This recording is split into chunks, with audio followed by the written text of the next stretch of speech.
Hello, dear students. My name is Bankeshwar Panigrahi.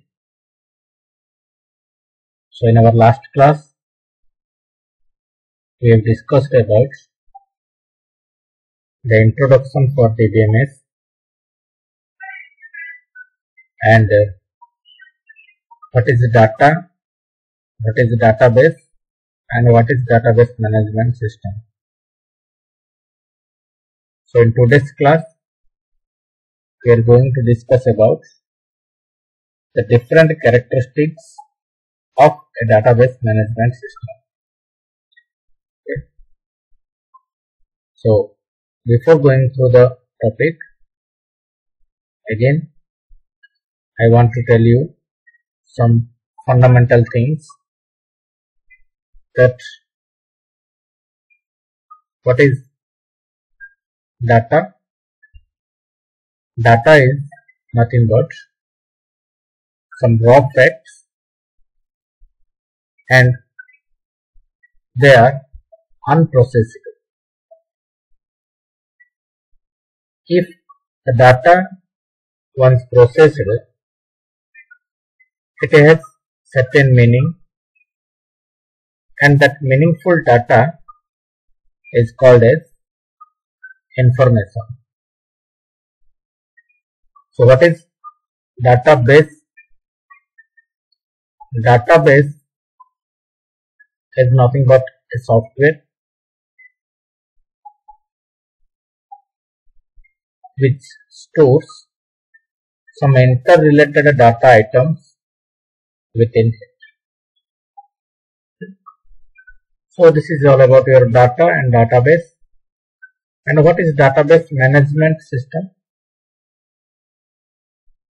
By using that interrelated data items, those are stored inside the database, the user will perform certain operations based on that data items, like insertion, deletion, manipulation, updating. These all type of operations are related with your management system. Okay. So, like that, today we are going to discuss some characteristics of your database management system. Okay. So, database management system has the following characteristics. So, first one is data stored into tables. So, data is never directly stored into the database. Data is stored into tables created inside the database. DBMS also allows to have relationships between tables, which makes the data more meaningful and connected. You can easily understand what type of data is stored where by looking at all the tables created in a database. That means, so whenever we are going to store some interrelated information or data inside the database, so that data are not directly stored into the database, but they are stored into tables, and that tables having, I have already told in my last class about the tables inside the database. Again, I am telling you.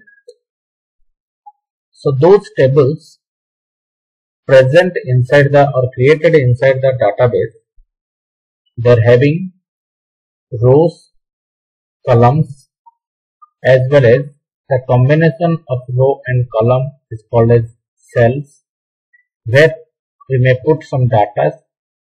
Okay. So, each and every cell will fill up with data in a row manner as well as column manner. Okay. So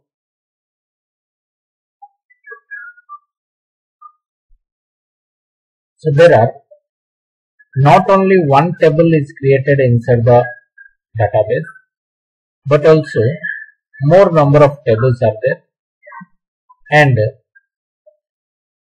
to create a good relationship between them and to communicate with using the two tables, there are some relationships can be defined in between the tables. Those are present inside the database. They are of one-to-one relationship, one-to-many relationship, many-to-one relationship, as well as many-to-many relationship also. Okay. So about the relationships, we will discuss in our coming sessions. For the time, you only remember that. So inside the database, between the tables, there are some numbers of relationships are there. They are one-to-one, one-to-many, many-to-many, as well as many-to-one. Okay. So next is reduced redundancy. So here redundancy means duplicacy. Okay. What is that? Duplicacy. So in the modern world, hard drives are very cheap. But earlier, when hard drives were too expensive, unnecessary repetition of data in database was a big problem. But DBMS follows normalization, which divides the data in such a way that repetitions is minimum. So nowadays, what we are using for our permanent storage device of data inside the computer system, that is your hard disk. So in today's generation or today, the hard disk is very cheap or less expensive. But in older days, when the hard disk was newly invented or newly created, at that time, that is more expensive, and if we put some unnecessary data inside the hard drive, then the necessary data are not stored. If the unnecessary data or repetition data or duplicate data are more numbers inside the computer hard disks, and this is a big problem. That's why we may use a technique through which we can separate or we can divide the data, by means of which the repetition will be reduced or repetition is minimum. That technique is called as normalization. So about normalization we will discuss later on. Okay. So next is data consistency. So what is data consistency? Though the database is having some interrelated data items, and those data items are continuously perform some operations, and if some live data are present inside the database, then that data must be updated time to time, by means which we can get the consistency of data